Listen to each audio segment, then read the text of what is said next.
που βρίσκομαι απόψε εδώ, που διοργανώνετε αυτή την εκδήλωση εδώ στη Θεσσαλία. Γιατί δίνετε με τον τρόπο σας το παράδειγμα της στήριξης στο Θεσσαλικό κάμπο, ο οποίος έχει υποστεί τεράστιες ζημιές από τις τελευταίες καταστροφές με τις πλημμύρες του Σεπτεμβρίου.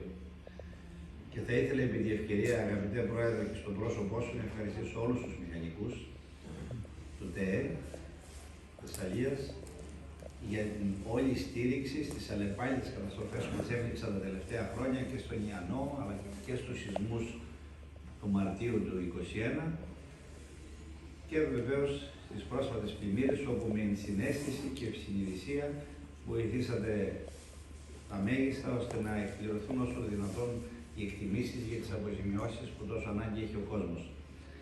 Από εκεί πέρα πρέπει να σας πω ότι εμείς στη Νέα Δημοκρατία την αριστεία, την επιχειρηματικότητα δεν τη θεωρούμε έτσι. Αληθεύως την υποστηρίζουμε. Και δεν είναι τυχαίο το γεγονός ότι η Ελλάδα τα τελευταία 5 χρόνια έχει αυτό το ρυθμό ανάπτυξης. Και δεν είναι τυχαίο επίσης το γεγονός ότι η Ελλάδα είναι πρώτη στην προσέλκυση ξένων επενδύσεων τον τελευταίο χρόνο.